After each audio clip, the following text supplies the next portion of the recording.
Welcome back to 6-Minute Math, where we turn confusion into clarity 6 minutes at a time. Thank you for joining us today for our video on finding perimeter. Make sure you ring that bell to get notified of more 6-minute content as it gets released into the world. We do not have a lot of time today, so here we go. Our key points today are to understand that perimeter is the length around the outside of a polygon. To find perimeter, it is pretty easy. We are just going to add the lengths on the outside of any polygon. So what does that look like? If I were to find the perimeter of the following, I would just add up all of the lengths on the outside. So we have 7, 7, 8, and 10. So I'm going to add those up. 7 plus 8 plus 10. 7 plus 7 is 14.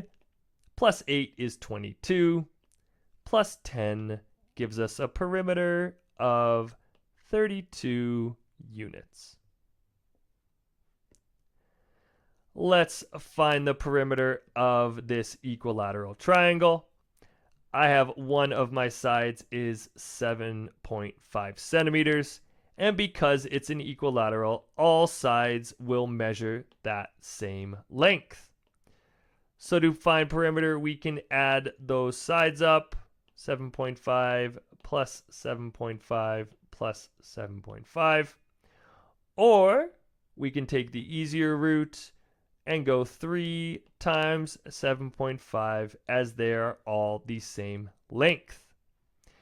Either way, I'm going to get a perimeter of 22.5 centimeters.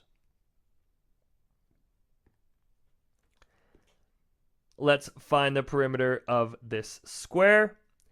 So I have 4 sides that are all the same.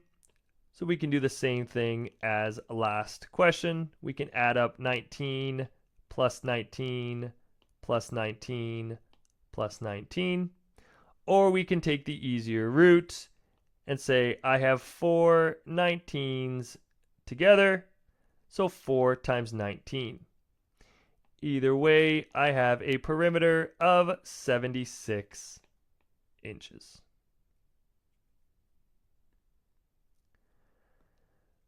Let's find the perimeter of this rectangle.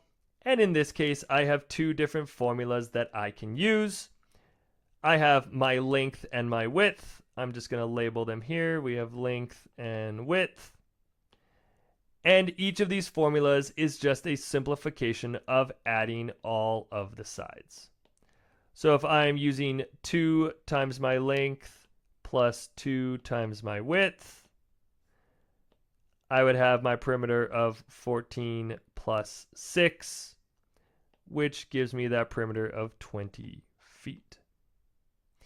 If I use the second example there, I would have perimeter is equal to 2 times 7 plus 3, which is 2 times 10, which still gives me 20 feet. On to our last example here. We're going to find the perimeter of the following. I have a couple sides that are the same, so just to make sure I don't get confused, I'm going to put those numbers in. And then I am going to add up all the sides, but I'm going to take the easier route by if I have the same side, I'm going to just multiply that number by 2. So our perimeter here is going to be 4 plus 2 times 6.5 plus 2 times 2.5. Our perimeter, therefore, is equal to 4 plus 13 plus 5. And that gives us a final perimeter of 22 meters. Those are all the examples we have today for finding perimeter. Make sure you're following us on Instagram and TikTok at 6-Minute Math, And be sure to like, share, subscribe, and leave a comment below for any topic you want to see me tackle in a future 6-minute episode. Always remember that the best way to get math is to practice math, so keep on practicing. And until next time, keep solving and evolving.